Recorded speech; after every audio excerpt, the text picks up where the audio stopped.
Good morning student. आज हम कैनिजोरो reaction और कार्बोनिल कंपाउंड का लिथियम के द्वारा रिडक्शन, ये रिएक्शंस का अध्ययन करेंगे। देखिए, कार्बोनिल कंपाउंड में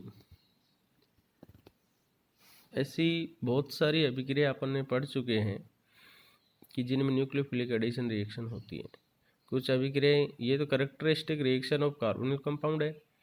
कुछ ऐसी रिएक्शन है जिनमें कंडेंसेशन होता है, एल्डोल कंडेंसेशन पढ़ा है, रिमस्टे की रिएक्शन पढ़ा है, स्मिथ रिएक्शन पढ़ा है। अब कुछ ऐसे भी कार्बोनिल कंपाउंड है जिनमें अल्फा हाइड्रोजन नहीं होता है। जिनमें अल्फा हाइड्रोजन नहीं होता है वो एक विभिन्न प्रकार की अलग टाइप की अभिक्रिया प्रदर्शित करते हैं। ऐसे अल्कोहल एल्डिहाइड जैसे मेथेनॉल है, बेंजल्डिहाइड है, पीवेल्डिहाइड है,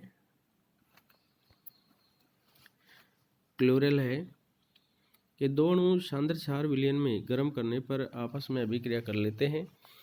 इनमें से एक अणु का एल्केनॉल में अपचयन और दूसरे अणु का एल्केनोइक अम्ल में ऑक्सीकरण हो जाता है और क्षार की उपस्थिति के कारण लवण के रूप में प्राप्त होता है। यह अभिक्रिया कैनिजोरो अभिक्रिया कहलाती है। देखिए, मेथेनेल है जिसे हम फार्मेल्डिहाइड कहते हैं प्लस NaOH है, तो 1 मोल एल्कोहल 1 मोल सोडियम फार्मेट बनता है, एसिड आयन कन्वर्ट होता है। ऐसे ही दूसरा अणु है बेंजल्डिहाइड का है। मैकेनिज्म में ध्यान दें अपन तो देखिए, पहले बेस है जो कार्बन कंपाउंड पे आक्रमण करता है और डबल बॉन्ड ऑक्सीजन के इलेक्ट्रॉन ऑक्सीजन की ओर शिफ्ट होते हैं और नेगेटिव चार्ज हो जाता है ऑक्सीजन, OH कार्बन से जुड़ जाता है। अब यह कार्बन जिस पे ऑक्सीजन नेगेटिव चार्ज था, पुनः नेगेटिव चार्ज शिफ्ट होता है, तो एक प्रोटॉन है जो दूसरे कार्बोनिल कंपाउंड पर आक्रमण करता है, अर्थात उसकी ओर शिफ्ट होता है, उस कार्बन से जाके जुड़ता है और दूसरे कार्बोनिल के मॉलिक्यूल के ऑक्सीजन पर नेगेटिव चार्ज आ जाता है। और थर्ड स्टेप में रिएक्शन फास्ट होती है और प्रोटॉन शिफ्टिंग होती है और दूसरे जो कार्बन कंपाउंड था उसका अल्कोहल और पहले वाला का जो एसिड बना है उसमें चार्ज जनरेट हो जाता है। ये फार्मेल्डिहाइड की रिएक्शन। ऐसे ही है पीवीएल्डिहाइड। पीवीएल्डिहाइड में भी वही 2,2 डाइमेथिल प्रोपेनॉनोल बन रहा है और 2,2 डाइमेथिल प्रोपेनोएट बन रहा है। ऐसे ही एल्केनेल जिनमें एक अल्फा हाइड्रोजन परमाणु होता है। अब देखिए, इनमें एक से ज़्यादा अल्फा हाइड्रोजन है। मेथेनॉल के सांद्र क्षार की उपस्थिति में करके बीटा हाइड्रोक्सी एल्डिहाइड देते हैं। ये बीटा हाइड्रोक्सी एल्डिहाइड मेथेनॉल की अधिकता के साथ आगे अभिक्रिया करके एक प्रतिस्थापित ट्राइमेथिल ग्लाइकोल बनता है। 3 हाइड्रोक्सी 2,2 डाइमेथिल प्रोपेनॉल बना। फर्स्ट स्टेप में फार्मेल्डिहाइड और ये है, और सेकंड स्टेप में फिर कैनिजोरो रिएक्शन संपन्न हो रही है और ये कंपाउंड बनता है। ऐसे एल्केनेल जिनमें 2 अल्फा हाइड्रोजन परमाणु होते हैं, पहले हाइड्रोक्सी मेथिल फिर बिस हाइड्रोक्सी मेथिल और अंततः ट्रिस हाइड्रोक्सी मेथिल यौगिकों में बदल जाते हैं यदि इनकी अभिक्रिया मेथेनॉल की अधिकता के साथ सांद्र 4 विलयन की उपस्थिति में की जाए तो प्रोपेनॉल्डिहाइड प्लस फार्मेल्डिहाइड, तो बेस की उपस्थिति में फिर दूसरा फार्मेल्डिहाइड मॉलिक्यूल जुड़ता है, फिर तीसरा जुड़ता है और अंतिम उत्पाद बनता है। एक विशिष्ट उदाहरण एथेनॉल का है जिनमें 3 अल्फा हाइड्रोजन परमाणु एथेनॉल पैरा फार्मेल्डिहाइड के जलीय निस्पंदन में कैल्शियम हाइड्रोक्साइड चूर्ण मिलाने पर टेट्राकिस हाइड्रोक्सी मेथिल मेथेन या पेंटा एरिथ्रिटोल बनाते हैं।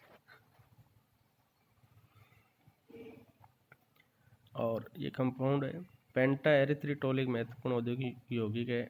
इसका टेट्रानाइट्रो व्युत्पन्न एक शक्तिशाली विस्फोटक होता है। कार्बोनिल समूह का सोडियम बोरोहाइड्राइड एवं लिथियम एल्यूमिनियम हाइड्राइड द्वारा अपचयन। कार्बोनिल समूह का सोडियम बोरोहाइड्राइड या lithium borohydride lithium aluminium hydride से अपचयन करने पर यह एल्कोहल समूह में बदल जाता है। एल्डिहाइड के अपचयन से प्राथमिक एल्कोहल, कीटोन के अपचयन से द्वितीयक एल्कोहल बनते हैं। तो लिथियम एल्यूमिनियम हाइड्राइड हो या सोडियम बोरोहाइड्राइड हो, प्राइमरी एल्कोहल, कीटोन से सेकेंडरी एल्कोहल। और बाई अमलगनेटेड मैग्नीशियम जब कीटोन को शुष्क बेंजीन विलायक में अम्लगामित मैग्नीशियम के साथ गर्म करते हैं तो प्राप्त यौगिक के जल अपघटन पर पिनाकोल बनता है। इसे पिनाकोल अपचयन कहते हैं। इनोल बनाने योग्य कीटोनों का हैलोजनीकरण। एल्डिहाइड एवं कीटोन में क्रियात्मक समूह के निकटवर्ती कार्बन परमाणु को एल्फा, उससे अगले वाले कार्बन परमाणु को बीटा तथा आगे गामा आदि कहते हैं।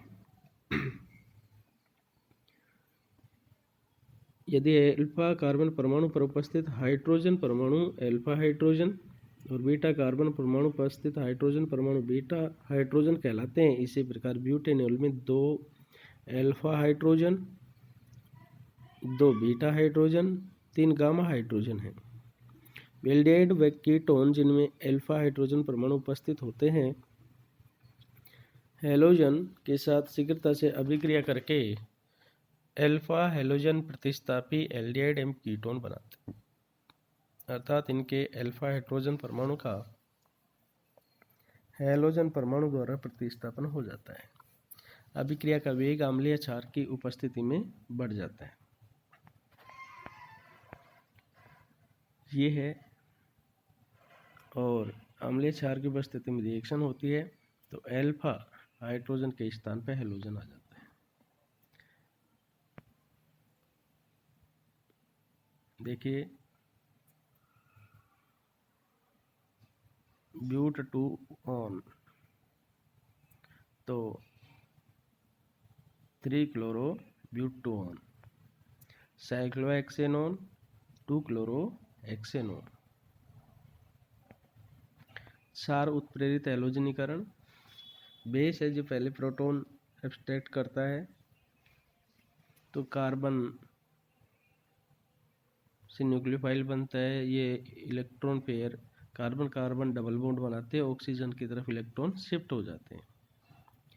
फिर दूसरा जो मॉलिक्यूल है बेस का वो प्रोटॉन देता है ऑक्सीजन को और ये एल्कोहल अर्थात हाइड्रोक्सी समूह में इनोल में कन्वर्ट हो जाता है। अगले पद में डबल बॉन्ड इलेक्ट्रॉन शिफ्टिंग होती है और हैलोजन उस न्यूक्लियोफाइल कार्बन पे आके जुड़ जाता है। यदि कीटो समूह के एल्फा कार्बन परमाणु पर हाइड्रोजन परमाणु की संख्या अधिक है तो एक से अधिक बार हैलोजनीकरण संभव। अम्ल उत्प्रेरित हैलोजनीकरण। ऑक्सीजन का लोन पेयर बेस पे आक्रमण करके प्रोटॉन एब्स्ट्रैक्ट करता है और रिवर्सिबल रिएक्शन होती है, फास्ट गति से होती है। जबकि देखिए क्षार उत्प्रेरक हैलोजनीकरण में फर्स्ट स्टेप धीमा है तो रेट डिटर्मिनेशन स्टेप है तो सेकेंड ऑर्डर रिएक्शन हो गई। जबकि ये फास्ट है, इसमें रेट डिटर्मिनेशन नहीं होगा। और अगले पद में जो बेस है वो प्रोटॉन एब्स्ट्रैक्ट करता है और उधर हाइड्रोक्सी समूह बनता है, इसमें भी वही 2 ही है तो ये भी सेकंड ऑर्डर है। इनोल बनता है। पद सेकंड में हैलोजन के ऊपर डबल बॉन्ड आक्रमण होता है और तेज़ी से हैलोजन जुड़ जाता है और अगले पद में लास्ट में हाइड्रोजन एलिमिनेट हो जाता है ऑक्सीजन से। इस प्रकार से अभिक्रिया अपन ने पढ़ी आज। Thank you.